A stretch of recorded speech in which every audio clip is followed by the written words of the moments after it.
All right, welcome. It is week 4. It is June 15th. I can't believe we're at finals week right now.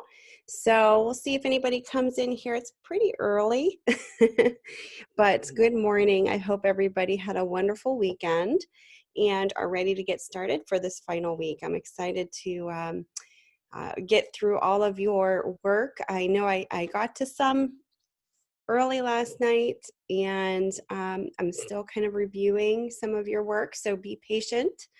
I do have 2 sections of this class, so it takes me a little while to get through some of your projects, but I should be done by the end of the day, if not tomorrow. All right, so welcome, welcome, welcome. Let's get going here. If you have any questions, and I've had people email me, and that's usually the preferred method, and that's fine. With any of the projects that you have going on, just let me know. I'm here for you guys. All right. So as we always do, let's go forward with the learning objectives for week 4. This is what you will be learning this week. So we're going to identify and implement 5 image creation best practices using industry standard design software. And a lot of these learning objectives too, we've been kind of continuing from week to week. Identify and implement 5 layout composition best practices using industry standard digital design software. Discuss the 5 steps of design workflow and how they lead to efficient work practices. And research 3 tasks that an average professional designer encounters each week, and discuss an effective time management plan to accomplish each task. Very important, especially when it comes to, just being an efficient designer. Time is money. You want to make sure you get the job done correctly, but also in a way that's efficient so that you're working to your max potential. All right, so as we go forward here, what we're going to be doing today, we're going to go over your 2 discussions for your final week, and then we're going to review your assignment 4 and do a demo, and then do your assessment 4 overview and demo. We will also I'll kind of be mentioning the quiz questions throughout the lecture so that you guys can take that lecture quiz as well for this last week. Also, don't forget, let me go forward here and here. Do not forget that you also have a career integration quiz, and that's kind of a really simple way, I think an easy way to get an extra 15 points. So don't forget about that. Just make sure that you're answering those questions, kind of reflecting upon this course. Specifically, be very specific for this course. You could talk about the projects in detail when you're answering, and just make sure that you are referring to this class. Okay, so don't forget you have 2 discussions. You have a live lecture quiz. You have an integration quiz, career integration quiz as well, as your projects. So we have a lot going on this week, but I think you guys are gonna finish strong here. Let's go ahead and go into, and I know nobody's in here right now, so I'm going to be talking to myself for a little bit. I wanted to ask you guys if someone were to come to you and say, what is graphic design? This is one of the things that you will be probably questioned a lot, especially with family members, people who don't really know what graphic design is. How would you describe to this person what graphic design is? How, when you become a graphic designer, what do you do? So I think it sometimes is a little hard to explain it all in one thing, in one, a few words, but pretty much we are visual communicators, right? We're visual communicators. And graphic design is basically you're visually communicating to someone about a product, service, idea, and trying to, sell products, services, ideas. So basically it's visual communication. So if somebody said, what is the definition of graphic design? I would say visual communication.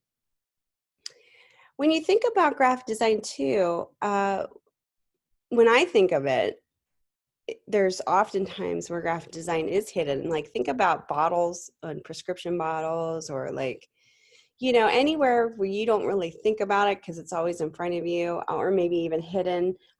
Like think about even the panel on a microwave. I always like to think, when I think of hidden places, I think of that, you know, on the inside panel of your microwave. Take a look at that, open that up. You'll see that there's copy there, design work. So it can be hidden in places like that. So it could be as big as a billboard, or it could be, you know, hidden within, you know, like your microwave panel, which is kind of crazy to think about. So it's everywhere. The term graphic designer did not become used until the 1900s. Kind of a little fact there. It's kind of interesting.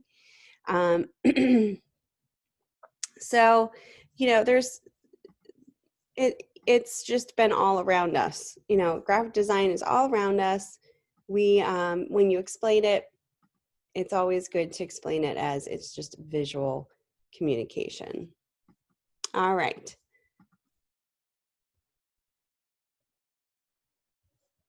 In a nutshell. All right, let's go ahead and talk about your discussion here.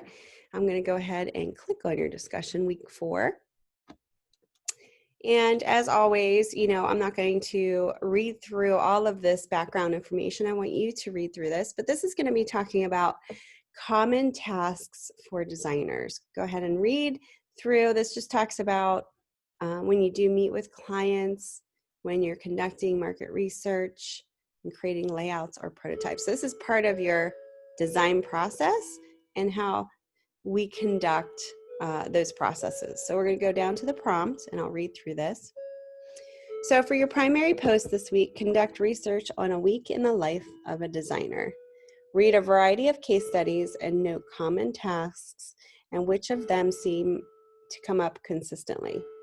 Considering the tasks that you have just read about, do you think there are ways to combine or eliminate some of these tasks to save time? Or is each its own important element in being a professional designer? Explain your reasoning. Don't forget to reply to at least 2 peer posts throughout this week. Consider how specific time-saving methods would help with design tasks, and perhaps expand on other time management ideas that would also work, or why you think another method may be better for a specific task. So for your citation, you might consult case studies that discuss common tasks of designers. You can also find articles from experts on time management best practices, and you can use complete tasks a designer might encounter. Don't forget to hit upon all of your requirements. And I kind of started this out with a post of mine.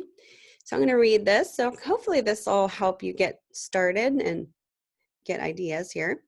So a day in the life of a graphic designer. We all do things differently, especially when we do our design processes as designers. This week, we are exploring ways in which designers spend their time during the day. Do you think that there are ways to combine or eliminate certain tasks to save time, or is it its own important element in being a graphic designer? Explain your perspective once you do a little research into the topic. Here's a great article that goes into the daily life of a designer that may be helpful with your post. Certain things listed in this article I do not do, and everyone is different. It's interesting to see everybody's process. So go ahead and click on that. This comes from a website called IDEO. Great website, great company here, IDEO. If you're not familiar with them, you might want to bookmark this their webpage. So go ahead and read through this article. This might kind of get you a little bit into, okay, I understand what they're talking about, your processes. This actually specifically goes into a person's actual schedule, so it's very specific.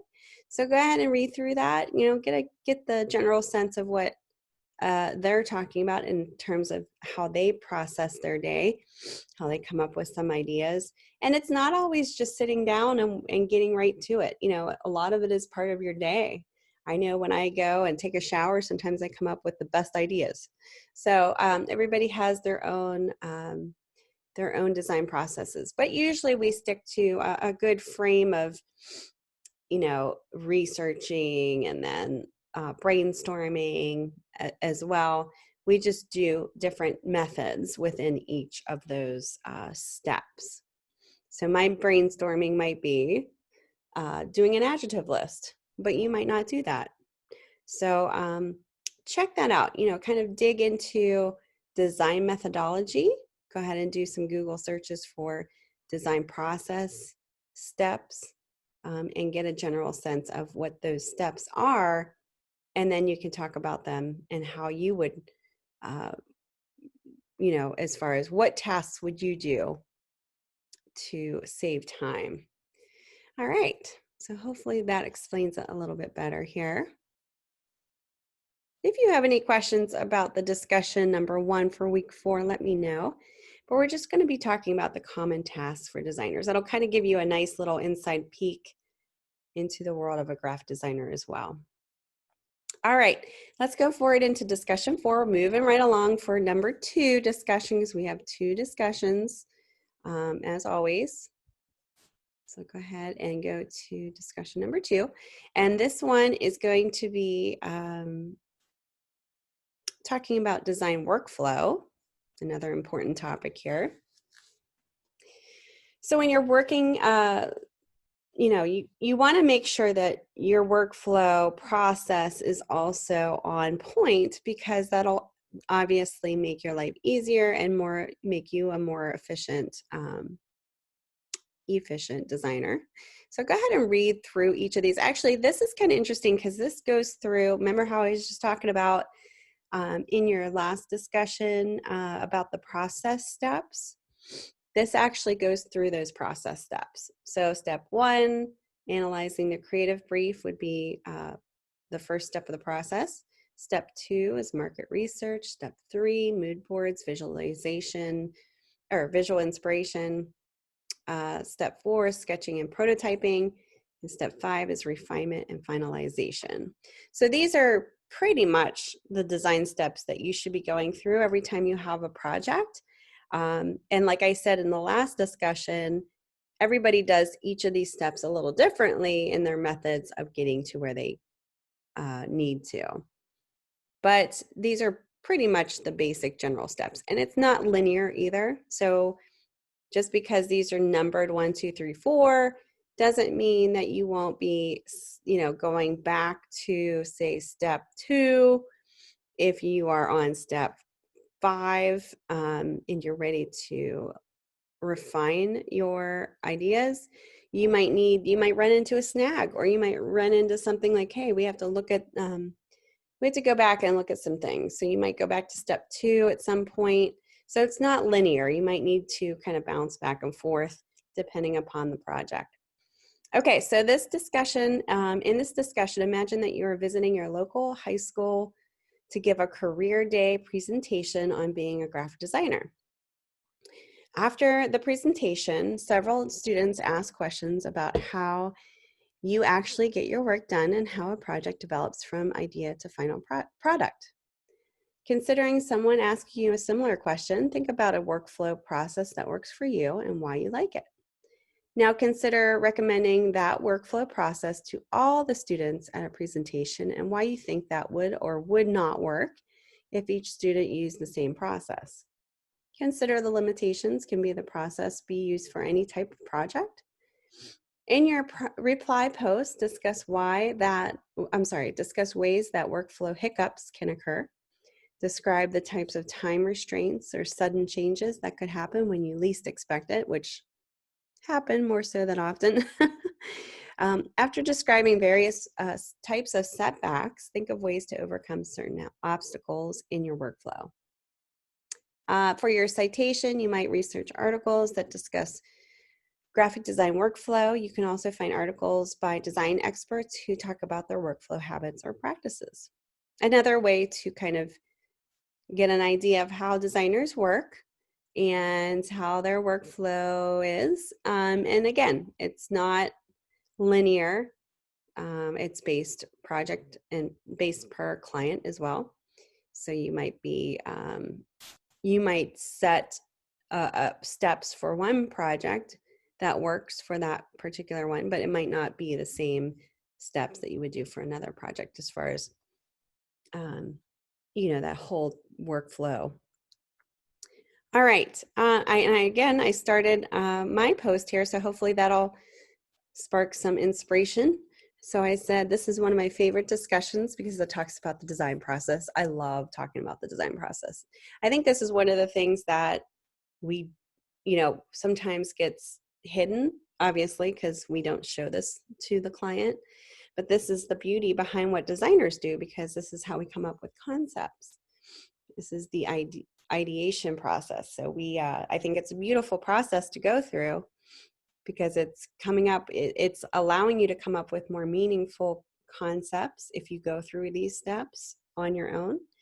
The more that you do those steps every time and get used to those steps, the easier it will be and the quicker you will be at coming up with concepts. So if you ever, you know, if you ever thought, oh, you know, I have a creative block, I can't think of ideas, this is what the design process is for. So that you can get out of any type of creative block, you can come up with more meaningful solutions, more interesting and unique, meaningful, effective solutions. So which is the beauty behind what we do as designers? It's how we come up with innovative, effective ideas quickly, just like I said. I want to share a project that I worked on when I was a graduate student at SCAD, Savannah College of Art and Design. We were tasked with coming up with some sort of artifact, and that was up to us, that explained to high school students who were interested in becoming a graphic designer, what designers actually do. So here's my final project and process. Go ahead and click on that. You can check it out. I actually have a little video here to check out. But, you know, read through this. I'm not going to I want you to explore it, so I'm going to kind of click off of here. But this project was really interesting because I had to find a way to speak to high school students, you know, find their visual language and also verbal language, and also find an artifact to get their attention, pique their interest. So not only did I have to think about a concept on how to visually communicate to them, but I also had to come up with an artifact to deliver that message. So it was really kind of an interesting project. I learned a lot. I went through my process steps. So again, I went through the whole process of analyzing the creative brief. And I came up with the creative brief, what needs to be done, what was the problem. Market research, you know, I actually did surveys I sent out to high school students, for instance. Surveys through SurveyMonkey, written surveys through Facebook. I went out and bought magazines and researched the whole target audience themselves, which was high school students, to get kind of their interests, what they were interested in, so that I could align my concept to that particular target audience. If I don't know who my target audience is, I could be try talking to them, but they won't be interested.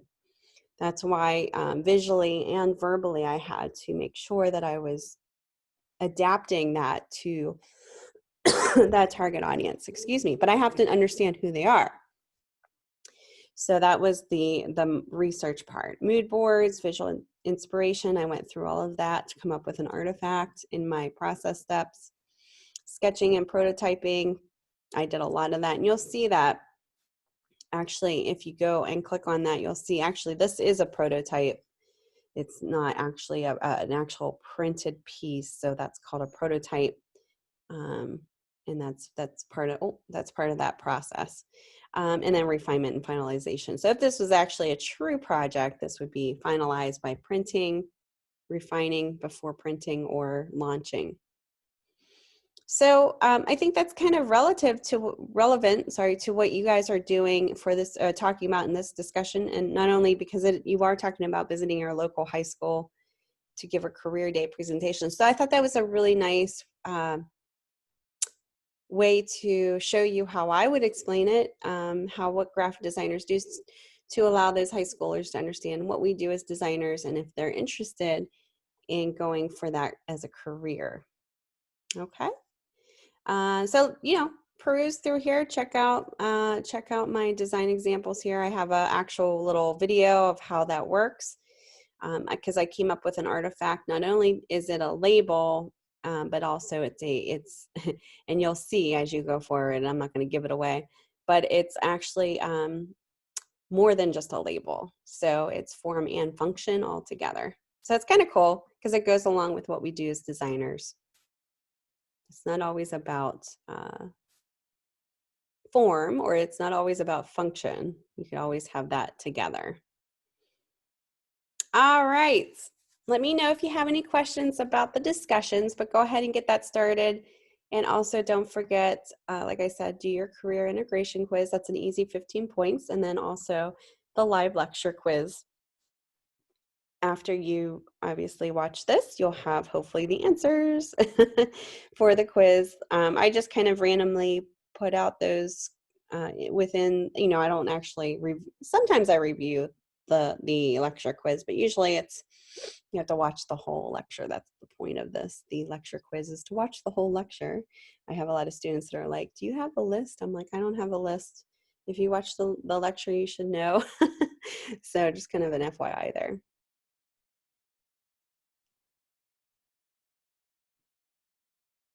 Okay. Also, think about this too. Whenever I am giving you feedback for assignments, it would help if you thought of me as an instructor as your actual client. And that's kind of how we are, because it's a little different when you're in the working world. You actually do have a client, a real world client. And that client you would be working with, or maybe you're working in like an in-house design studio where your actual client would be maybe not the client, but you would go to a certain maybe management team that you would be speaking to. Like when I worked at the ad agencies, we had a design director that we reported to. So they kind of were the ones that would give us the feedback before going to the client. But then I also worked directly with the clients as well in different scenarios, being freelance designer and in other ad agencies I work for. But think of me as an instructor. It's always best to think of us as clients. We're giving you that feedback to make any necessary changes to your work. All right, so let's go ahead and take a look at your assignment 4. I think you guys are going to have a really fun time with this. I think this is a really nice little creative project that you guys hopefully will be enjoying, because you're getting to know the software a little bit better here. So we worked in Illustrator initially in the beginning of this class, and then we dove into Photoshop last week. It seemed like a lot of you guys had enjoyed working in Photoshop, which is good. It definitely is fun when you get into manipulating photos, and then once you do understand the tools a little bit more, the better you will be at working with them. And what's funny about Photoshop is once you're really good at manipulating photos in a way that you're touching them up, once somebody may know that you know how this skill is, or you know how to do this, then they're going to be coming to you saying, oh, can you make this photograph look better? So just kind of be aware of that. I've had a lot of that whenever I came out of college, just touching up maybe old photographs within the family, or just doing touch-ups for fun for certain family members or friends. So, but it is fun to play around with. So hopefully you guys had a good time with that. Okay, so week 4, we're going to talk about layout composition best practices. We're basically going to be focusing on that. Read through your career relevancy and little background. This kind of talks about the importance of your composition best practices, which includes using a grid. Very important. When you use a grid, it's great because it's usually foolproof if you do it correctly. And what I mean by that is you're pretty much organizing your information so that it's aligning to a specific grid. so that the information is easier to read and follow. Kind of like, you know, on a website. Websites use grids all the time because there's a lot of information on a website. So it's organizing the images and the type, the body copy, so that you can, you know, it's more accessible and easy to go through. So using a grid, consider emphasis and scale. This is important because if you put emphasis on everything in your layout, nothing would be important. It would all be fighting for attention. So you don't know where to look at first, second, third, fourth, for example. So you kind of have to have an organization to your elements. You have to have something that draws the eye in and then works it around. Even whenever we're talking about a business card, excuse me, you want to make sure your information isn't all the same emphasis so that, you know, the person understands what the most important information is first, second, third, and follows through very easily. Balance is important too, because if you don't have things balanced, it'll look weird. It'll feel off balance. You know, a lot of the times as businesses, we want to make sure we portray stability and we want to portray trustworthiness. So if you have a unbalanced composition, that might not send the right message. Now, there's definitely certain instances where you have a client that doesn't want to reflect that, and you would obviously not balance your composition in that regards. But for the most part, you want to make sure that everything's pretty much balanced. And that doesn't just mean with body copy being centered or anything like that. That also means visual balance in contrast. So there's other things that go on with balancing your composition. Follow the rule of thirds. And this is a little, you know, this pretty much is, if you ever see a photographer, follow this. You're not centering your subject, for instance. You're actually using them within the third rule of thirds. You're actually centering them on three equal parts is pretty much what your composition is divided up into, so that the most successful image would be placed along one of those intersections within those lines, so that you come up with a more interesting layout to kind of, it's not what a typical centered subject would look like. You know, you're kind of adding interest to it. So read through here. It says, to test your rule of thirds usage, ask yourself these questions. If I were to draw two equally spaced vertical lines and two equally spaced horizontal lines over the picture, would the figures or subject matter fall into the intersection point? If so, which one? If not, how do I need to crop or adjust the image for this to happen? If you want, so let me go ahead and Google this for you guys really quickly, just so that you can kind of see visually what we're talking about. Let's see if there's an advertisement that shows this. Okay, here's one, a really good example, Corona. Instead of centering the image, it's actually using the rule of thirds. So it's right where these intersecting points happen is where the subject would be. And not only are they using the image, the actual product, to align in these golden sections, but they're also adding the type in as well, the copy. So that's an example there. There's another one. Another ad is what I'm showing here. So it kind of just gives a better, you know, it gives it a nice flow. It makes it more interesting. Follow the rule of odds is number 5. So like the rule of thirds, the rule of odds is about human perception. The rule of odds states that compositions are more visually interesting when they have odd rather than even number of elements. This is because people are naturally drawn to unusual or uneven numbers. So even numbers 2, 4, 6, etc. feel complete to our brain. So these numbers are less interesting. 3 or 5 shapes work better than 2 or 4 in an illustration. Also, a photo with a single subject or an arrangement of of 3 connected subjects is better than 2 subjects or an arrangement of 4 connected subjects. To test your rule of odds usage, ask yourself these questions. If I have an illustration, how many shapes or lines am I combining together? If I have a photo, how many focal points or main event subjects am I showing? So kind of interesting. Rule of odds is also another interesting thing to kind of keep in mind. All right, so your prompt for this assignment, this has 2 parts. Be sure to complete both for full credit. In the first part of this assignment, you will be using both Illustrator and Photoshop to create a double-sided business card. Choose one of the clients below and use the accompanying assets.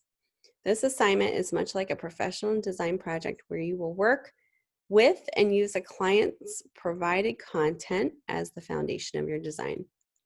To create the card, use all the skills you have learned in the previous weeks of class. In addition, be sure to implement the 5 layout composition best practices discussed above. In the second part of the assignment, you will be filling out a short worksheet identifying how you implemented each of the compositional principles. You will need to submit parts 1 and 2 for this assignment. All right, so part 1, you're going to download the zip file. So assignment4.zip. Go ahead and download that. I'm actually going to download it now. I think I already have it on my desktop here, but I'm going to download it anyway. Again.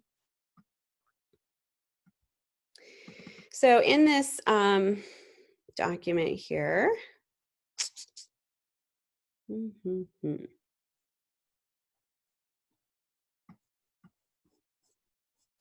okay, this looks like we're going to have another issue with this. All right, I'm going to have to, just kind of an FYI, we had this issue last mod for some reason. Let's see, do I have it in here? Yeah, no, okay. So right now, for some reason, we just have one client in here. Let me get that, let me change that. For some reason, that didn't upload all of the clients in there. So there should be more than one in here because we have, let's see, we have 5 clients listed in images in here. So I'm going to get that fixed. Obviously, I thought they fixed it last mod. We had to add the clients that were added in there. So right now it's just showing the one client. I will get that fixed, but you have client 1, 2, 3, 4, and 5 listed as JPEG images. So just to review, I'm going to just go with what's in there now as far as the Word file, which is the architect example. So the architect would be client 1. Yeah, for some reason, I don't know why they're not all listed here. It's just the one client. So I'll get that changed. I'm not sure why it wasn't changed again after all that. Yes, last mod. All right, so go ahead and download that. I'm going to, actually, you know what I could do? Let me find the other fixed file and I'm going to post that to announcements so you guys can have that as soon as possible. All right, so you're going to open up Photoshop. You're going to use transformation layer, layer effect, layer blending mode, shape, etc. to change the image in some way. Be sure that your change feels cohesive with the client's business. Crop the image if you feel it needs to be altered to better follow the rules of thirds. And then you're going to save your Photoshop file as such. Okay, so what we're going to do is we're going to do just that right now, and then we'll go forward with the rest. Go ahead, open up Photoshop here. And I'm going to open up this particular image. Client number 1 would be the architect. So let me go ahead and open this image number 1. This would be the architect Word client. So in here, go ahead and do whatever kind of, you remember how you guys were doing last week's your layers. Let's bring up layers here. Layers. When you were doing layer adjustments, go ahead and play around with that. Unlock this layer and do your layer adjustments. Say if you want to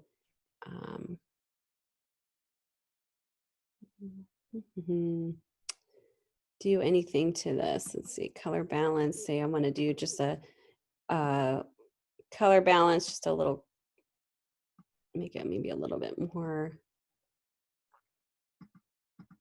warm. You know, it can be, it doesn't have to be an extreme change either. You know, this one's kind of a hard one to do because, you know, it is kind of a very zoomed in shot here. And when we think of an architect, we don't want to go super, super crazy. I mean, you can add stuff to this, but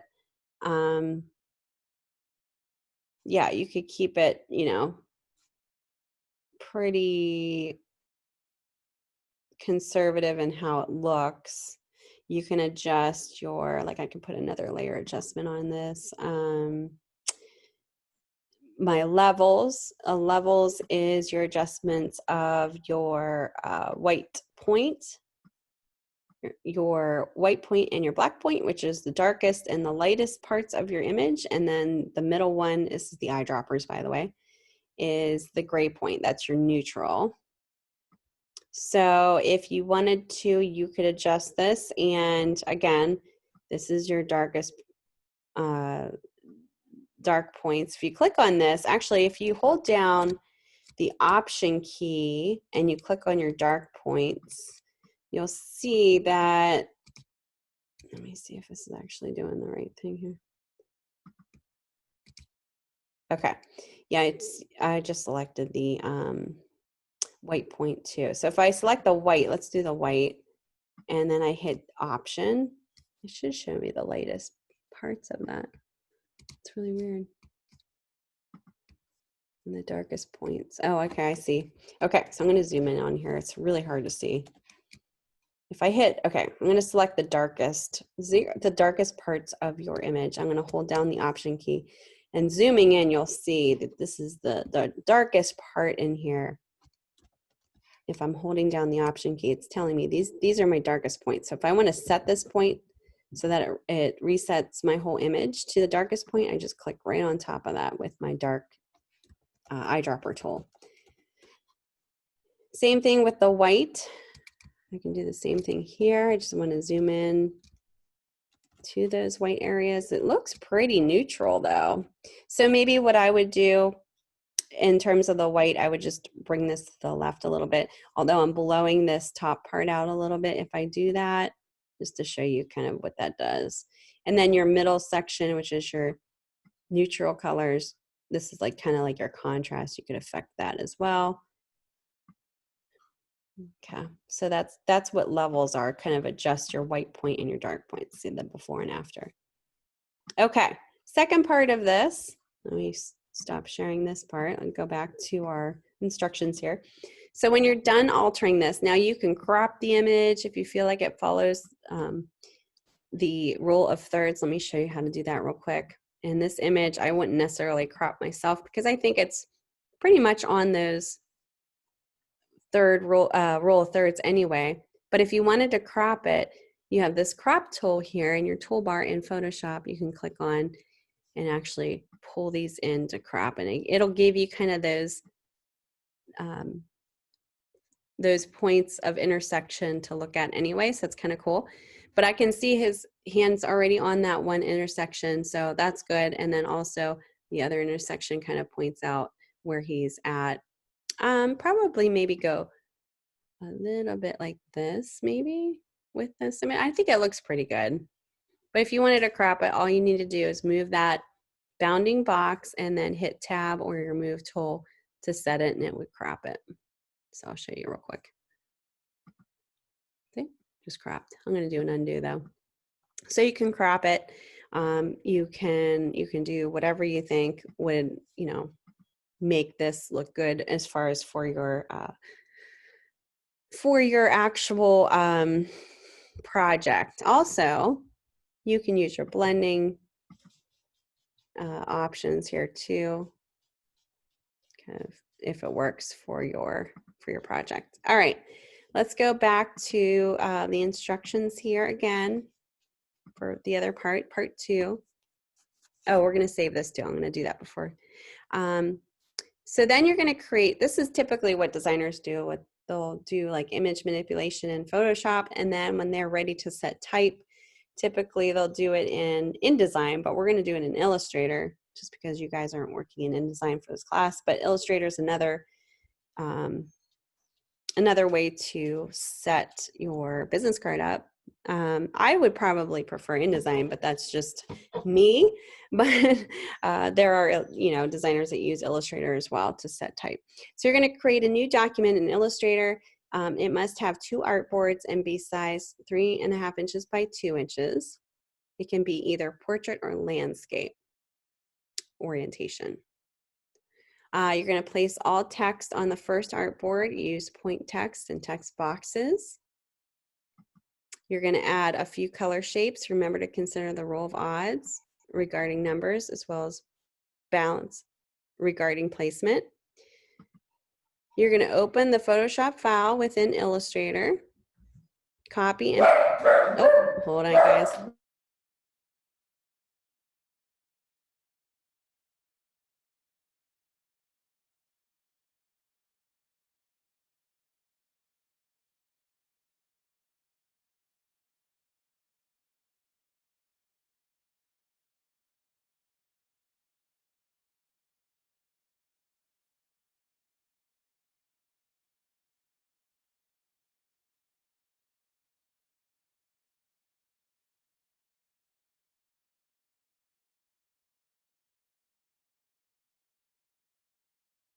All right, sorry about that. My dog was barking. The joys of online teaching, right? Okay, so you're going to open up your Photoshop file in Illustrator, copy and paste your Photoshop images onto the second artboard. You will most likely need to resize the image so it fits. Save your Illustrator file as, and then you can download this Word doc. We're going to get started here before we get into the Word doc. First, we're going to save your PSD file still because I did not do that. So I'll show you how to do that. So go ahead and go, when you're done, go File, Save As. 101 assignment for first, last name. And just make sure it's a Photoshop file. And let's see, hold on. Yes. And I'm just going to save this to my desktop. Okay. And I don't have Illustrator open, so give me 1 second. I'm going to open up Illustrator. So then we're going to go to part 2, where we're going to create an artboard 3.5 inches wide by 2 inches tall, or vice versa, depending on the orientation that you want. So think about that, which orientation you would like to go with. All right, share my screen. Here we go. So I'm going to open up Illustrator, and when I go to Illustrator, I go File, New, and then this comes up. So what you want to do is pay attention to your size specs. You want this to be in inches, and I'm going to do 3.5 by 2 here. So I'm going to do an orientation. This is called landscape, so it's more wide than tall. If you wanted the other way around, you would click on portrait. I'm going to go with more wide than tall. Okay, so 3.5 inches by 2 inches, click OK. Oh, I forgot to do one thing. And if you forgot to do what I just did, there is a way that you can select 2 artboards right here. I only have 1, so you can go create 2. You just go File, Document Setup, or no, I said File, New. Yeah, File, New. So you would hit 2 here. If you didn't, let me go back. If you forgot, go back to your artboards on Window, and let's say you just have 1 artboard. You'll just see that. So all you need to do is just click up here on the right and say New Artboard, or click and drag down and it creates another one. So you have 2.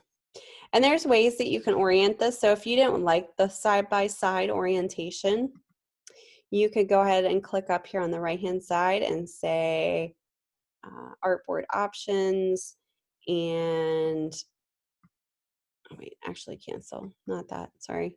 You would go to rearrange all artboards. And say if you wanted to do more of a vertical orientation, you would click arrange by column.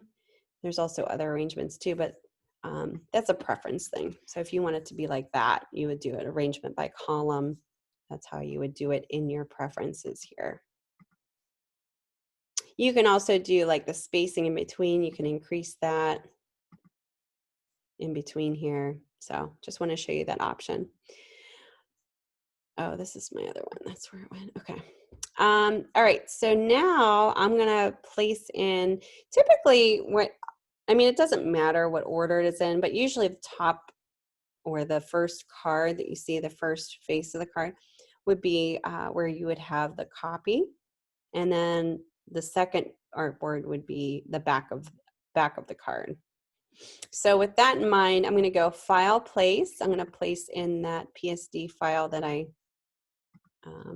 did. Go ahead and place that in, and it might be a little bit bigger than what your size is, and that's fine. It can, you know, you can crop that out, and I can show you really easily how to do that. But place that in, go file place. If you want to crop it and say if that's bothering you, it's not gonna, it's fine if it prints like that. It's just bleeding off. Actually, you would have a bleed set off a little bit anyway, so that you won't have any white edges showing. So typically if a bleed were happening, I'd make this a little bit bigger, usually like 1/4 of an inch past the trim edge, just kind of an FYI there. But let's say I wanted to crop this so that it doesn't show this bottom part. I can take my rectangle tool and go ahead and click one time on your artboard. And I'm going to make this 3.5 by 2. And I'm going to give it no fill and no stroke, just a, you know, just a simple shape bounding box. And with that selected, I'm going to hold down the shift key and select my image too. So both the square and, or the rectangle and the image are selected. And then I'm going to go up to object on my menu bar, and I'm going to choose clipping mask, make. And once that happens, it'll mask whatever is a, you know, it'll mask it within your shape that you just created, that rectangle. If you want to unclip that mask, you just go back up to object and choose clipping mask, release, or you can even edit, but release would just release that. Okay, so that's the back of the card. Feel free to add stuff to that too, if, and I'll show you that in a second here. All right, so with that information that I have, that Word file, which I'm going to get you guys the other clients too, so be patient with me. Sorry that that was should have been changed the last time, but wasn't for some reason.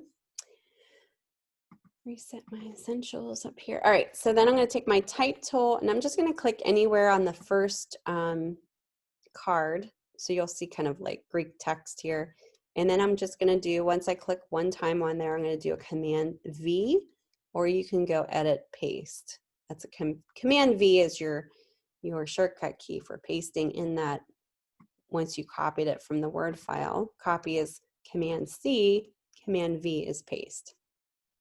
Okay, so you have your information. Like I said, this is the only information you were given for your clients. You have 5 clients. For some reason, this is the only Word file given. So I will get the other clients to you, and I will post that in announcements. All right, now let's talk about composition.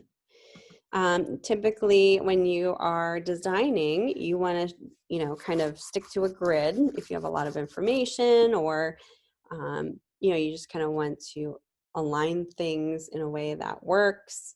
So if you go up to View in Illustrator, you can show your rulers. Rulers are great because you can, once you show your rulers, you go up to View, Rulers, Show Rulers.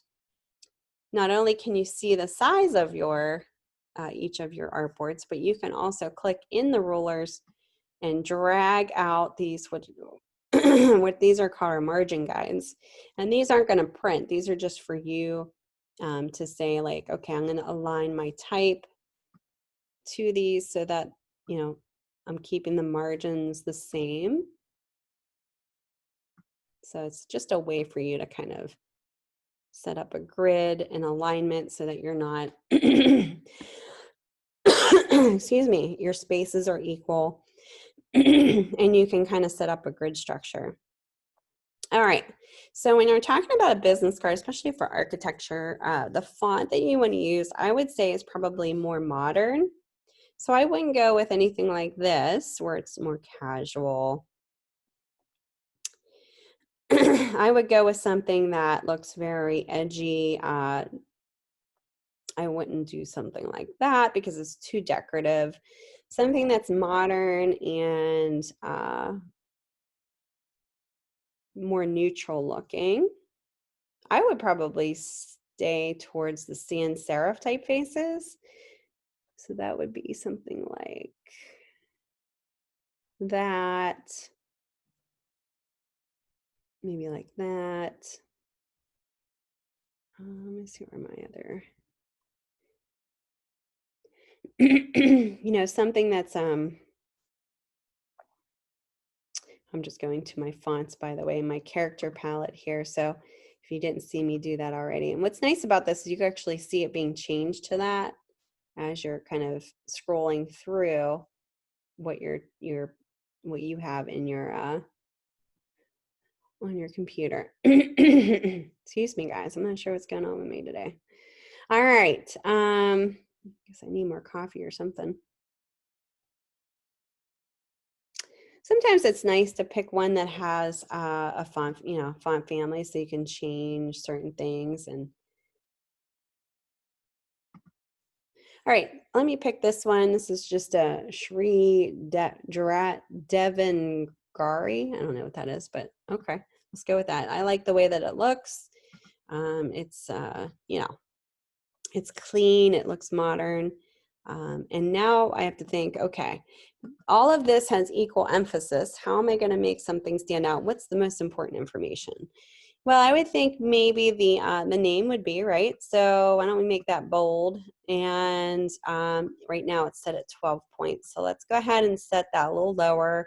Typically on a business card, you want to stay in between like 9, 10, 11 points. You don't want to go too big because then it looks too clunky. The big, you know, 12-point type is just way too big. So here's 9 points, and I'm making the name maybe a little bit bigger or more bold, or I can set it or set it in a different color. So let's say I wanted to set it in a color that's kind of in this image here. I can select just that type with my type tool. So I just made it more bold. I can go ahead and take my eyedropper tool in my toolbar, and I can sample any color in here to add to my text right there.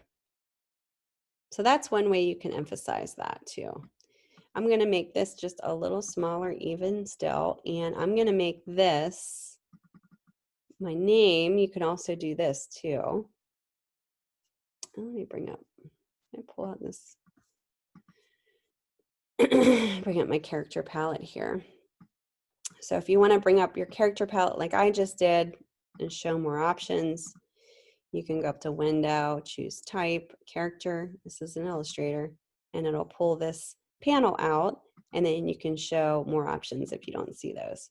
Okay, this just allows you to do different things here. Like for instance, if you want to do all caps, right-click on this, or sorry, not right-click, just click on this right tab here, and you can choose all caps or whatever you want to do. Another thing that's kind of nice is giving this type a little bit of breathing room. Typically that's nice too to do. So I'm going to go, oh, not like that. We want this to be 100. We want to set your tracking, not your horizontal scale, your tracking to, I don't know, you could play around with that. But I think for something like this, it might be nice to set it. I'm going to set this back to 10. Have a little air, you know, a little space in between it. Another thing you can do instead of using the dashes, if you think the dots would be better. You could do something like that. I wouldn't mind changing it up a little bit. Okay. Then, okay, let's make this bold. Actually, let's leave that. Let's do bold phone number. And typically we want space in between your title and your contact information. You just want a little bit more space like I have here. You can even put more in there if you want. I made the phone number bold for emphasis too. I can also make this a color in here. Let's do like this color that relates to the image. It's kind of slightly off. There's not too much color in this, so it's a little different than the other images, but you get the idea. Okay. So, you know, play around with the alignment. You could do some really cool things with this. I would make sure that you're aligning it to some type of a grid structure. You can play around with the balance of it. Let's see here. If you have your, go up to view, if you have your guides, smart guides on and snap to grid, which I just selected, you have to check mark it. It will actually intuitively snap it to a grid if you're like trying to place this in here, like trying to make it center. It's gonna snap it centered right smack dab where it needs to be. You can do something like that. You play around with it, see what works. I know we don't have a logo here. Typically you do have a logo with this, but you can do something like adding in elements. I'm gonna do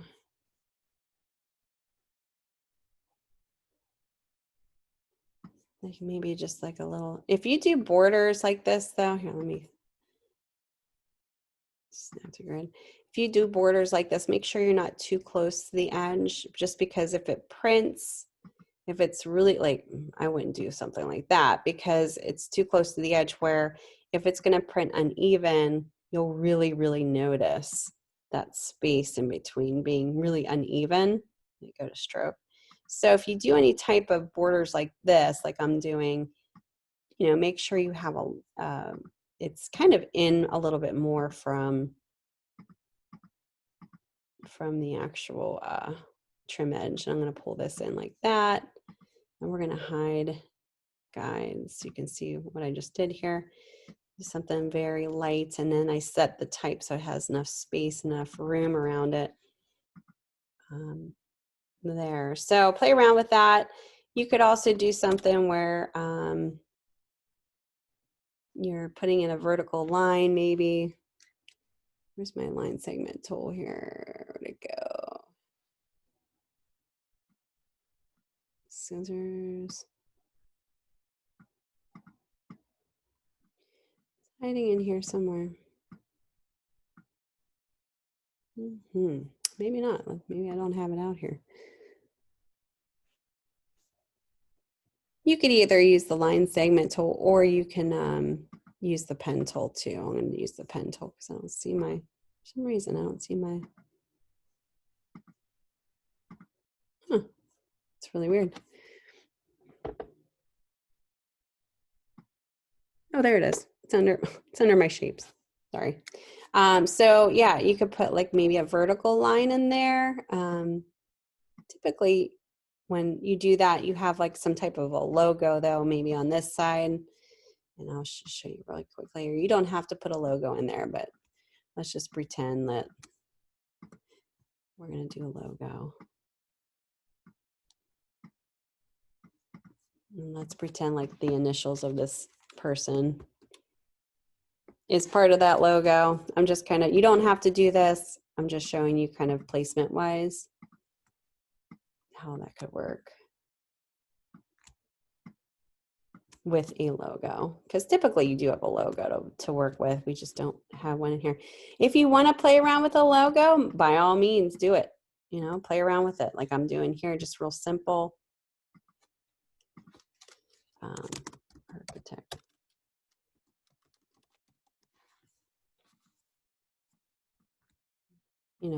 obviously think about your design elements going forward too with this.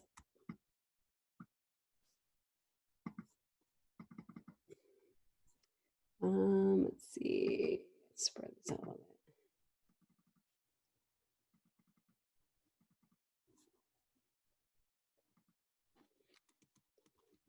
JN Architects.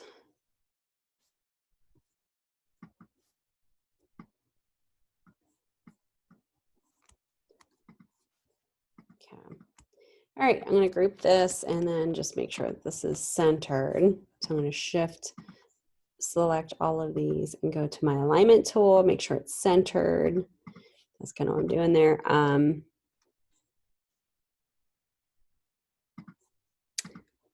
Oh, I don't want to do that. I want to make this, let's see. Oh, I have a group, that's why. I'm group. I'm going to add this to my swatches. So if I want to add this color, this particular color here, just double click on your fill with that color and then choose color swatches, click OK.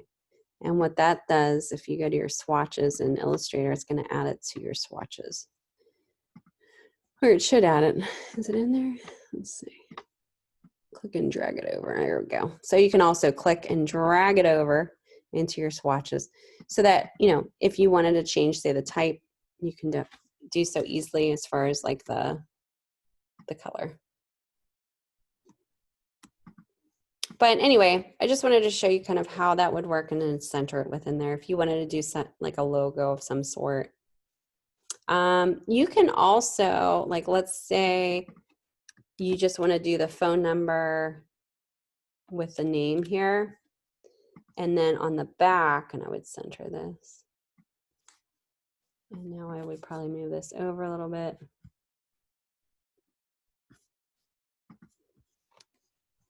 You could do something like this too. But let's say you can't read it because there's not enough contrast. Well, there's ways around this. So let's say you want to do like just a thin white fill square. And let's select the type so it goes over top. So go to Object, Arrange, bring to front. Let's go ahead and make this a little less wide here. So you could do something like this. You can actually give it that brown color. I would make this white if you did that. Let's center this. Here's my alignment tool. There we go. Make sure it's centered. And then what you could do too is make this transparent. So how do I do that? Well, it's very easy. Select your bar that you want to make transparent and go to your properties panel box. If you don't have the properties panel, just go up to Window, choose Properties. And it should have an opacity here. You can dial that down. What's nice about that, you can see through the image a little bit, kind of add some interest, just enough contrast to allow it to be readable. And then also you can put a drop shadow on this too, the type. If you go up, select the type, if you go up to Effect, you could do like a very subtle drop shadow. It's under Stylize. So Effect, Stylize Drop Shadow. I wouldn't put a really big drop shadow on this, just a very slight drop shadow. And what I mean by that is it shouldn't be real dark.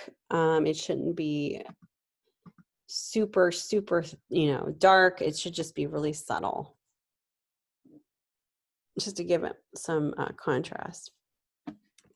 Now, if I do that, I probably want to make this look kind of similar. So maybe just adding that band. Let's see. I would probably do this. Do the 1/3. And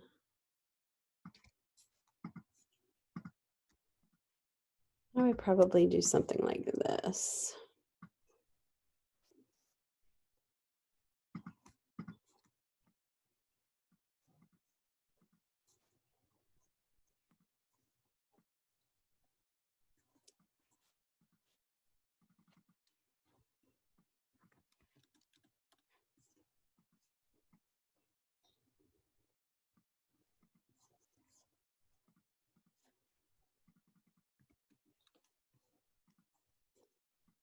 Okay, so I'm putting the phone number in there instead, and then also what I'm going to do here is I'm going to bring the opacity up, back.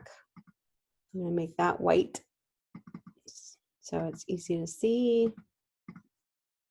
You can take the drop shadow off it too if you think that that's just overkill whenever you're using it, maybe in this way, but just a suggestion. And I probably would, I'm going to bring this down a little bit, put more space in between these two. And that's kind of how you would, oh, is somebody in here? Good morning. Sorry. Yeah, I didn't see you pop in here. Just going over your assignment here. That's kind of how you would maybe connect the unity of this, the elements here. Now I probably would move this down again so it better matches the front to the back. This might need a little bit more contrast here. Dial it up a little bit, but something like that. Yeah, so just think about spatially where you're placing everything. A lot of students like to cram everything in together, so the title is really close to the logo. Now you don't have to do a logo for this at all. This is just an idea. If you want to add more to it, it just seems like it might need it because usually on a business card you have logos. So actually, let me center this.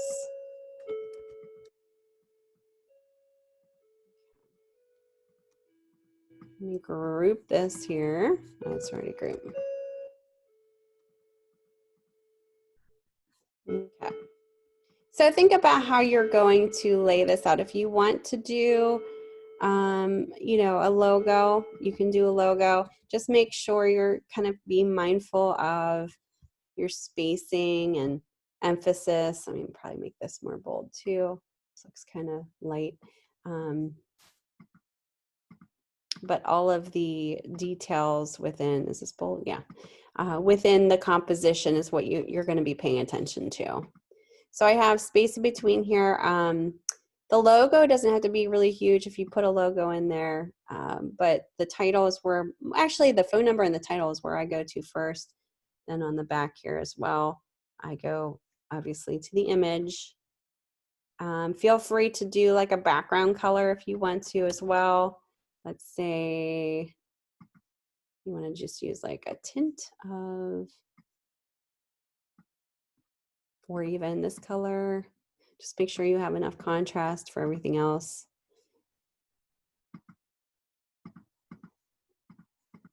And in this case, it pretty much would be white. Unless you had a different color to offset that, that would be contrasted enough to make it readable. So just some ideas there to get you started. But basically, you know, get those two artboards how you want them. If you want inspiration, go ahead and look up, you know, on Pinterest or something. Google image search business cards. You can even look up the industry that you're doing in terms of, you know, the clients, because we have 5 different options for the clients. And I was saying, Jeffrey, in the Word file that's given in the zip, you only have 1 client listed. For some reason that didn't upload correctly last mod, and that was not fixed. So I'm going to add that to announcements so you guys have the other contact information for the other clients. The only one that's offered is the architecture one that I just placed in there. But you have 5 different clients that you can use. It's just, for some reason, it's not in the doc file. So I'm going to get that to you guys. Let's see here. You're going to save that. When you're done, you're going to save it with this file name here. Okay, good. Yes, so maybe you have done this before. Nice. There you go. So you're ready to go. This will be super easy for you. All right, so click OK. Let's go back to your instructions here. Actually, I'm just going to share my desktop so you guys can see me flipping back and forth. All right, let's see. Save it as that. Okay, so you're gonna download, yep, Oh, you did it by hand, like paste up. Yeah, the old school way. That's going way back. That's when you learn to appreciate the software. The old school way. Oh, that's very cool. All right, so what you're gonna do next, once you're done saving it as an AI file, you're gonna download this Word doc and be as specific as you can, answer each of the 5 questions with a 100-word response based on the business card you created. Oh yeah, That's awesome. That's so cool when you have that. Oh, you know what? I'm sharing my screen anyway. I'm just going to share my desktop, like I said, flip back and forth. Okay, so this is the file that you're going to download. Sorry for going back and forth like that. This is the worksheet. So you can see here it says your assignment 4 composition and layout worksheet. Grid usage, how specifically do all my elements line up together? To talk about your grid usage. How did you line up your body copy? How did you maybe maybe crop your image if you did in a way, you know, kind of based on what you did. Now, each of these you do not have to write 100 words each, just kind of an FYI. So just make sure you're answering it specifically to your project. It's 100 total words. Okay, emphasis and scale. What is the main event in my design and how am I showing it? You know, what's the most important thing that you see that you want to show visually? What are you emphasizing? And how are you doing that? Are you doing it through bold type, size, contrast? Talk about all that. Balance. How do my elements balance each other out? Talk about balance can be shown either in orientation and how you have it oriented and aligned, but you can also show balance with contrast, color, hue. So you can, you know, obviously dive into that if that is how you chose to balance your layout, maybe through color. Rule of thirds, we talked about this before. If I were to draw 2 equally spaced vertical lines and 2 equally spaced horizontal lines over this picture, which intersections to the figures or subject matter in this picture fall into? So, you know, and yours might be centered too. You might not have it set to a rule of thirds. If that's the way that you decided to do it, obviously you're going to say, I'm following just a balanced, symmetrical orientation. Yeah, this is actually in the instructions. Yep. Rule of odds. How many illustrations or images am I using on the card? You know, talk about that as well. We just discussed that in your specific specifications here. So here, part 1 is where the zipped folder will be found. In that zip folder, you'll find a Word document with the clients, but you only have one client listed in there for some reason, just the architecture place. So I'm gonna post to announcements the other clients for you guys, and then also your images are in there. So just kind of be aware of that's coming. And then this Word doc is what I just showed you, which is part 2, is part of your part 2, which is the explanation on what you did.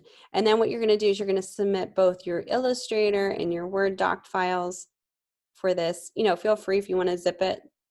Obviously, that's a nice way to do it so that you're just submitting, you know, one file, but you don't necessarily have to do that either. If you have any questions on how I'm going to grade you, this is the rubrics. You can kind of peruse through here and see all of the criteria of how I will evaluate work. So this is kind of like a checklist. Am I doing everything correctly? And then go from there. Any questions about that?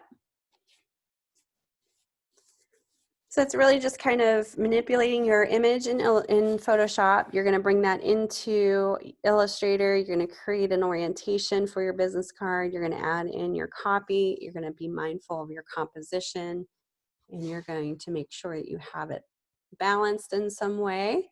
You're going to make sure you have alignment and emphasis done specifically so that you can visually guide your viewer to know where to look first, second, third.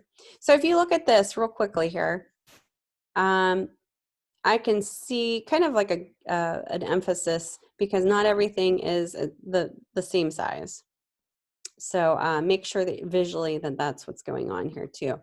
I can even do something like this, where it's just the bottom. I mean, there's so many different ways that you can do this that, I mean, I could spend all day to show you different concepts and different ideas, but you know, I'm not going to do that. But check out different, you know, inspirational grid structures that you can maybe try for your particular design. I'm just showing you real quick a couple things that you can do. Yeah, so, you know, play around with it, see what works. Mine was pretty simple because, you know, the image is very conservative. So the other ones might be a little bit more creative. You could do a little bit more with too. I don't know if I have, let's see if I have an example of my last time I taught this class. Let me see if I have a visual example here. Oh yeah, this is, so I did this last class. It's a little different. Yes, Jeffrey, go ahead. This is using now this is the thing here. This would actually be a different client. I'm using the architecture information because this is the first time we taught this class last mod, and for some reason, just like this time, I was only given one client in the Word document provided. But just kind of keep in mind, if you're doing the last client, which is client number 5, this information is going to be different. Okay, and I'm going to get that to you guys in announcements. Like I said, I'll post that. For some reason, it wasn't updated.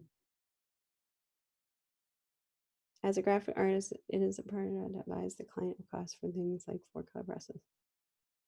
Yeah, like the 4-color process really isn't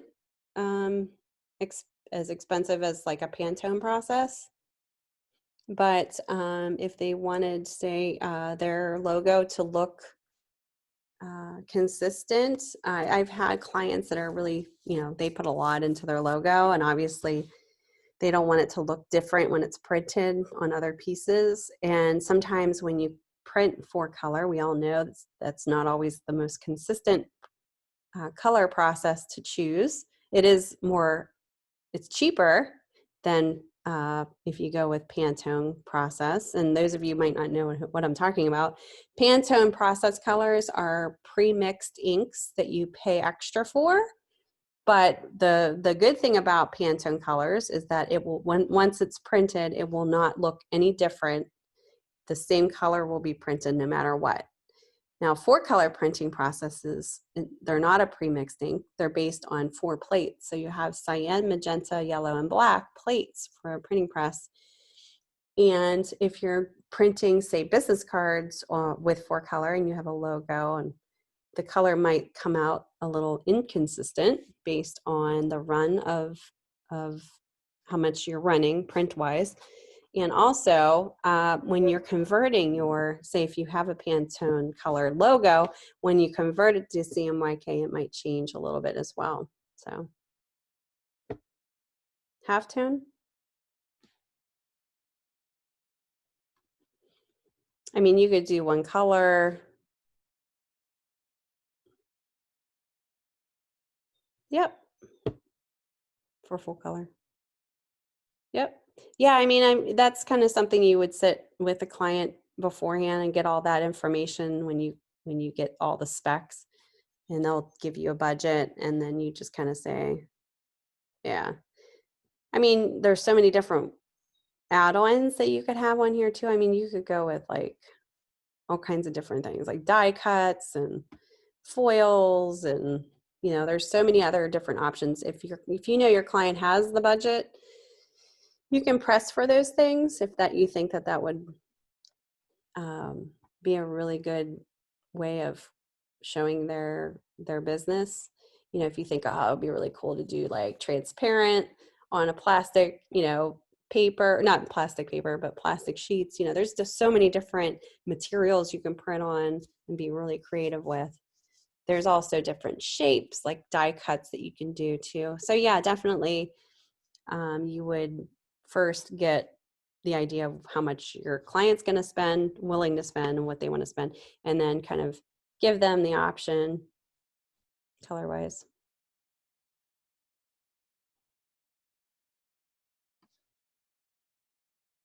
If we had cost analysis for part of the job for this project,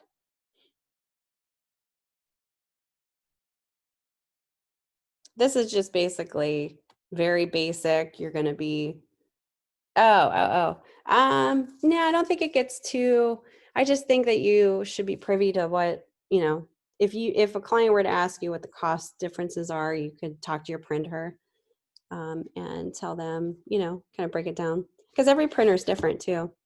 A printer might charge you differently than another printer down the street. Yeah. So you want to make sure you get kind of a quote from maybe 3 printers on a job before you go forward. And the 3 quotes you would show to your client. And those quotes could include, specific things like die cuts and what you said, just different color options. So that's typically how it's done. Because every project's different too. Every printer is different. It's very specific to the project. So any other questions? Like I said, I'll get those other clients to you guys. For some reason, the only one in there is the architect right now. But I'll get that changed for you guys.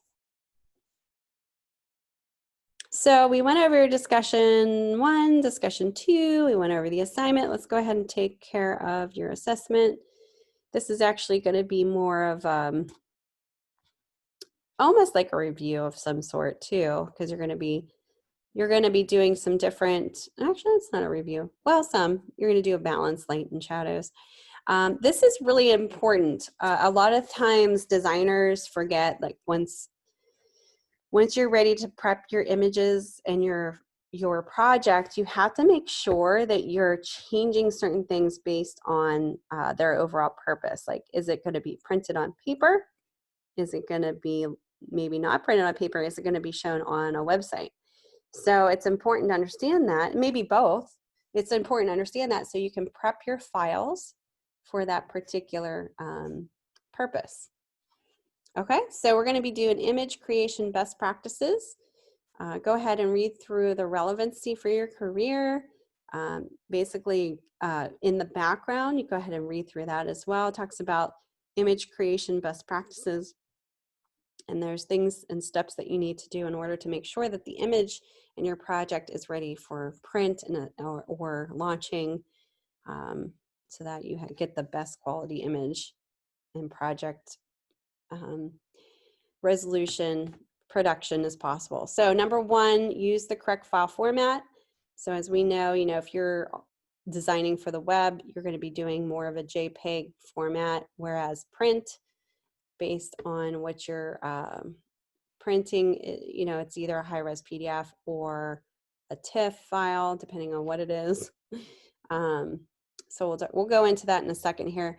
Number 2, use the correct image resolution. We all know, hopefully, when you're designing for the web, you have a lower screen resolution. You have 72 dots per inch is what you would set your image resolution to. If you're designing for print, it's set to 300 pixels per inch. So the 300 pixels per inch, the more pixels you have, the more sharper the image. But for web purposes, 72 dots per inch is good because it shows differently on your screen, and you don't want the actual image to take up a lot of the memory so that it takes forever to load. So that's the differences between those two. Color, use the correct color profile. We talked about this a little bit just earlier. Again, if you're going to use something for print, when you're printing something, you usually convert it to CMYK for printing purposes so that it's consistent with the plates being used. If you are launching, say, a website and you're using a logo to be placed on a website, you would convert it or keep it at RGB color profile. Because that's kind of the color mode in regards to how it's shown on the computer on screen rather than on print. Print is more of like I said, the printing plates are used. So there's like two different color profiles that you need to pay attention to. Number 4, crop an image to focus on important parts. We talked about that earlier. Balance light and shadows. I showed you how to balance your levels earlier, so you can play around with that as well. Okay, so what you're going to do in this assessment, you will analyze the following 10 images, implementing image creation best practices. Download the main folder here. Each image is in its own folder. In addition, each folder includes a checklist as well as a document overviewing its intended output. So go ahead and download that folder and save it to your desktop or wherever I usually just save it to my desktop and then I pull it into a folder. There you go. I'm going to place that. Okay, in this folder, pull this open here. You will see image 1 folder, image 2, image 3, image 4, image 5. And each of these have a Word document and then an image. Word document, image. So you're just going to go through each of these and you're going to do what's stated on the worksheet. So let's go to image 1. Let's first open up the image in Photoshop. Get rid of that. So it's a flower. So what are we going to do to this image? So let's go open up the Word document. It says image 1. What's it? So this is almost like a client's coming to you. They want to use this for a website. What changes did you need to make to this image? So what do you think changes need to be made to this image are? What do we have to look for if we're going to post this to a website? Size. So how do we check that? Do you know how to check that in Photoshop? You mean resolution size, right? So we would go up to image. Yeah, you could go to properties too. You could go to image. I was going to show you it this way. Here, image size, or you can go to properties. Yep. But this is how you would change it if you need to as well. So image size, you would change your resolution. It's set at 300. What would you change it to for a website? We just talked about this, 72, right? Great. Now be mindful when you see, okay, so 72 dots per inch or pixels per inch is what you would change. Just be mindful when you change that, look how the size of it changed. Yeah, so let me go back. Let me go back to 300. So we had 300 pixels per inch, and at that size, that's a high res size, it would not have to exceed 5 by 7 inches. If it goes beyond that, you might get pixelization. But watch what happens when I change this to 72. It goes up to like 20 inches. So what we're going to do is we're going to hit resample. And we're just going to type in 5 for the width and 7. Because what happened was once you make the resolution lower, because it was such a big size, it used to be 9 megabytes large, I should say.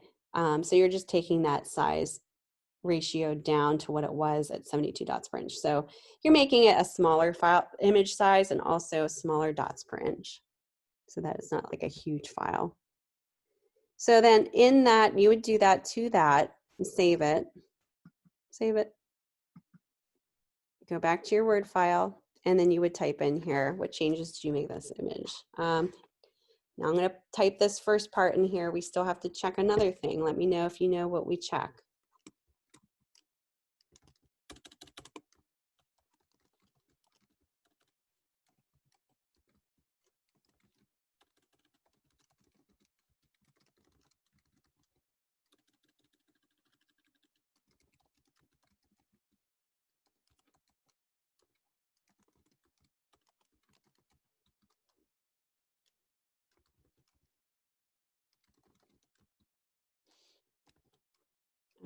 sample.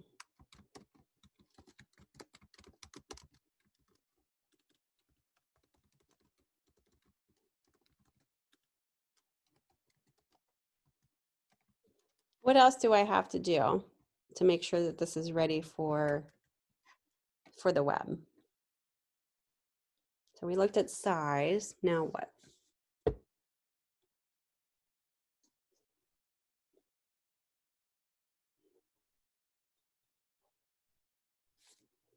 What about color?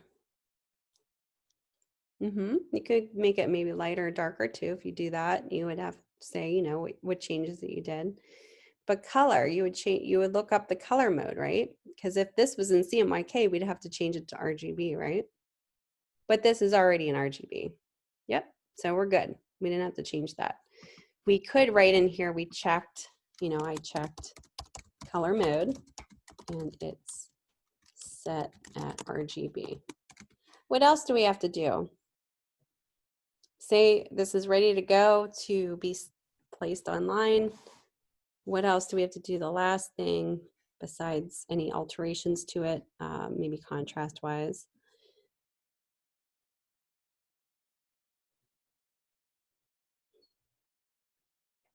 We have to export for web, right? So you would export this out as a what?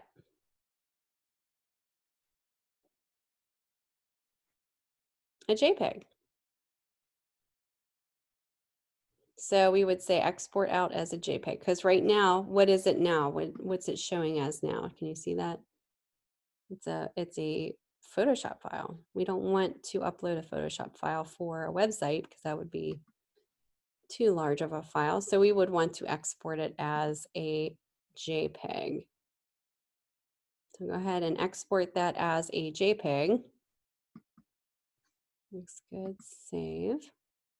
And then in your Word file, you would say, lastly, the image needed to be exported out as a JPEG file. And that's it. So your image 1 is done. Save this, save your image, what changes that you've done with it, and then go on to number 2. Image number 2, let's open that one up. Let's look at this one. I won't do them all. I just want to show you how to get started. If I do it all, then it'd be easy for you guys to do all of this, right? Just copy what I did. All right, so let's see here. Image 2. Okay, so this intended use is for print, and it's asking you what changes do you need to make to this image. So the first thing that I would check, that reminds me, I've been having problems showing family my work online. Always wants to upload a file. Yeah, I don't know.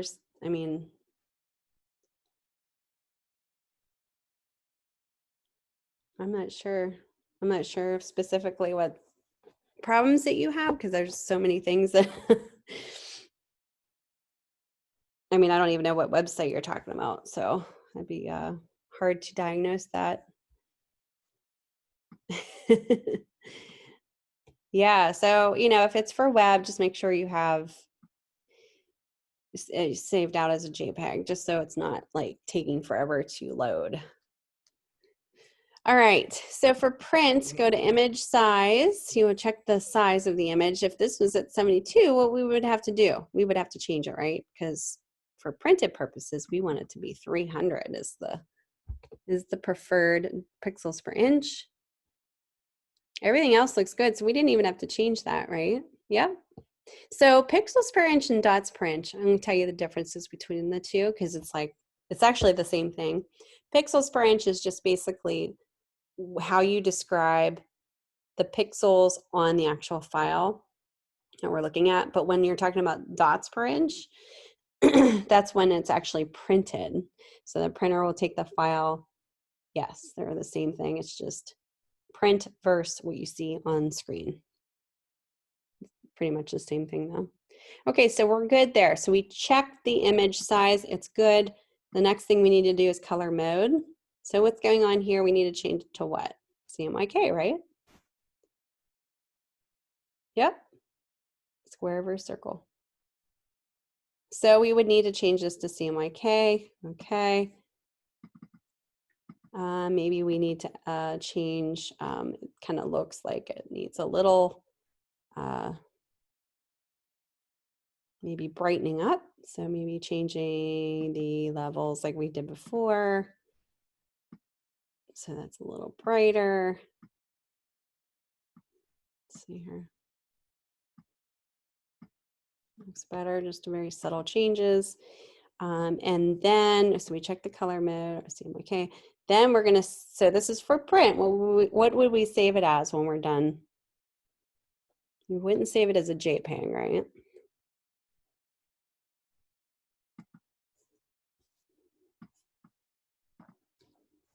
We would save it as a TIFF file. Now and I'm gonna say this, TIFF files are files that you would save out for printing purposes to get the max pixels that you can. It's not gonna compress your file at all. A JPEG compresses your file, so that means it throws away pixels to compress it. That's why it's like a smaller file. Whereas a TIFF keeps all that pixel information. It doesn't throw anything out, doesn't compress it. So it's gonna be a bigger file, obviously, but it's gonna be the best file format for print. So TIFF file is the #1 file format. Some printers for, say, like, you know, when I was working for a publication company and I did a magazine and we would design the magazine, our printer preferred a high-res PDF and it would rip the files from the server that way. So it's really based on who you're working for, how the printer is going to print it too. But I'm going to say for this particular assessment, we're just going to save it as a TIFF. Don't worry about PDF or anything like that. TIFF is the preferred file format for the most part. So I just wanted to let you know, in my past experience, kind of there could be 2 options there. Okay, so I saved it as a TIFF, changed the contrast. So in here I would say resolution is at 300 pixels per inch. No change needed. Color mode was converted from RGB to CMYK, and then save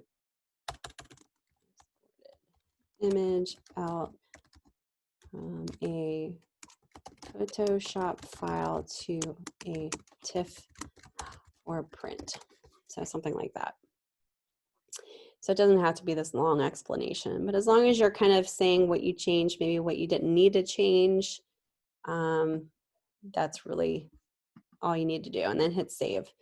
When you're done, you should have all these folders with your changed image, what you made the changes to, with your suggestion of what you needed to do based on the instructions. To go through the next 3 and do the same thing. They're all a little different. Save them in that folder and then zip that folder up just like when you downloaded it was zipped. So zip it again with your name on it. And so save each updated file back into its appropriate folder within the larger folder. Change the name of the folder to assessment 4, first and last name, and then you're going to zip it in order to submit it. And then here again is the checklist and your rubrics of how I'm going to evaluate your work. So if you want to take a look at that too, sometimes that's helpful to understand how I'm going to, it's like a checklist. You know, did I do this correctly? So feel free to do anything else to these images too. I know we talked about color profile, checking the color profile, checking the image resolution, the correct file format for the purpose, but you can also crop it to focus on important parts and talk about that, you know, the rule of thirds. You can also, like I showed you, just do a balance with light and shadows if you feel like that's needed as well, you know, playing around with your blacks, grays, whites within an image, balance your image. So you can play around with that as well. You don't just, you know, you don't have to just stick to changing those first three options there. Okay. Does that make sense? That's pretty straightforward, right? I just didn't want to go through each of those. Just, this is an assessment, so you guys should be, you know, doing this on your own. I can't give you all the answers. Okay. Yes. So anyway, let me go ahead and let me see here. While we're here, let me stop sharing. I'm going to see if I can go into the old class, last mod, and pull out, let me pull this out here, pull out those, and this is for your assignment for the other listed clients. Sorry, I didn't have enough coffee today because I need to give that to you guys. For some reason, it didn't upload the last time. And I, you know, I'm obviously, I don't create these classes. So I just see that, hey, this is missing. So, but I thought for sure it would be fixed and it wasn't. So let me go ahead and get in there and see if it's downloadable here.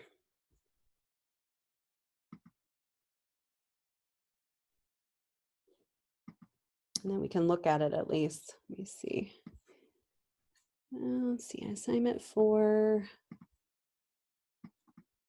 clients. Yep, okay. Yep, this folder just needs to be replaced. I got it. So let me show you real quick here. Okay. It was fixed last mod, but it wasn't fixed this mod. Perfect. All right. Let me just share my desktop. You can see everything I'm doing. All right, so this is what I'm talking about here. Did you, let's see here. Yeah, you can watch the recording. That's the nice thing about the recordings. Okay, so this is what you really should see in there. So each client will have its own Word doc with the image. So client 2, you guys don't see that in there right now. You just have one client Word doc and then images. So what I'm going to do, I'm going to try and replace that actually instead of, I'm going to try and fix that actually in the actual classroom so that I don't even have to have any confusion on where to access this. So once we're done with this lecture, I'll go ahead and do that so you guys have that all ready to go. Sorry about that. I didn't realize it wasn't fixed this time. And there we go. Sometimes that happens. All right. We got like 15 minutes here. I'm going to wrap it up. If you don't have any other questions, we can just kind of leave early and I can get going on uploading this lecture so you can review it. You let me know if you have any questions before we wrap this up. I know Jeffrey popped in here a little late and that's fine.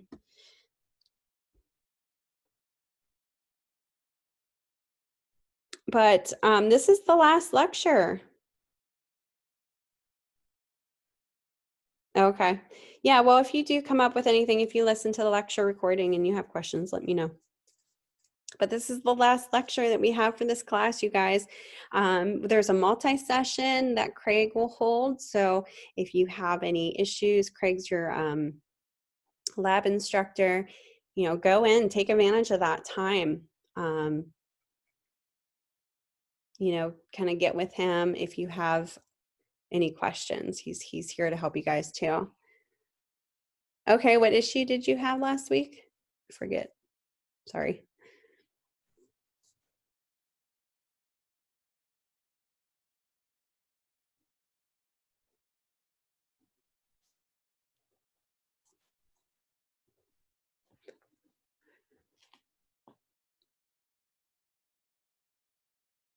Oh, okay. Well, good. Yeah, I was saying earlier, if I didn't get to your projects, I'm going to be getting to that tonight. So I've been kind of chipping away at it slowly. Oh, okay. So what tool did you use?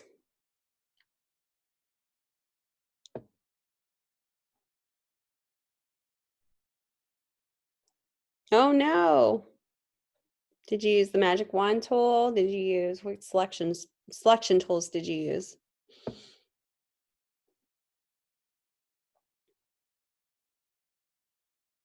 If you ever feel like you're really kind of taking too long, I mean, we have Craig's here, or me, I can try to help you. So you're not spending 6 hours stuck on one thing.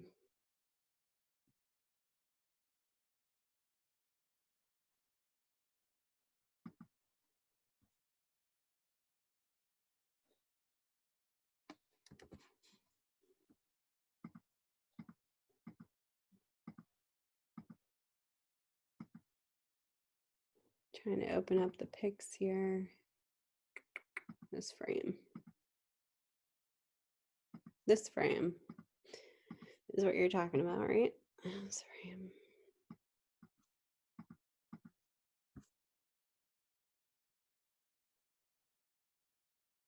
Uh-oh.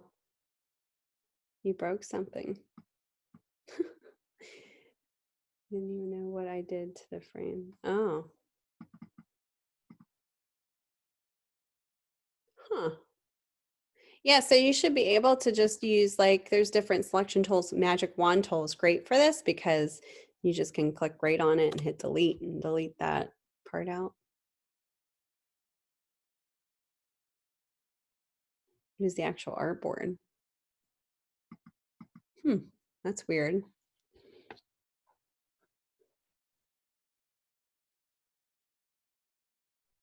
You were cutting into the actual artboard.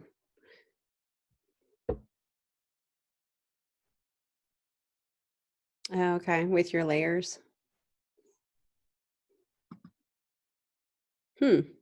Interesting. But you got that figured out? Okay. I think it's all part of the process, right? I think it's just like learning how everything works, like the layers and how the tools work. Sometimes it gets a little tricky, but yes. But I'm glad you were able to figure it out. And it's all about the practice and experimentation sometimes. I always learn the harder way. I don't know, for some reason I tend to make a lot of mistakes and then take too much time on something. But you know what, you learn really quickly once you to never do that way again. Yep, breaking software, there you go. Well, maybe not breaking it. Sometimes it takes that route to go to try to figure it out the best way possible. But that's good. I'm glad you were able to find some answers. Sorry you had to spend 6 hours on trying to figure it out. There you go. So yeah, it's all a process for sure. All right. Well, thank you for joining me, Jeffrey. You're the only one in here, so you got the limelight. But I appreciate you coming in. Thanks to all who are listening to the recording.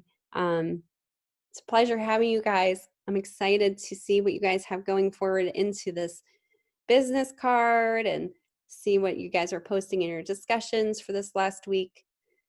And, just keep going strong, get your work in. If you still owe work, get that in as soon as possible. We are ending Sunday. You guys have midnight till Sunday to submit your work. So you have that one extra day, which is great. It used to be Saturday was the deadline, but now you have one extra day. So get in your work. If you have any questions, let me know. Craig's going to have his multi-session, so if you need extra help too, he'll be around. Don't forget, we have a learning coach as well. So we have lots of resources if you need it. you know, grab hold of it. All right, guys, have a wonderful, wonderful rest of your day, and I'll be seeing you on the boards. Jeffrey, I'm going to mute. Actually, I'm going to stop the recording so you can ask me that question. Actually, you can ask me in the chat if you want to, because it doesn't show in the recording, by the way.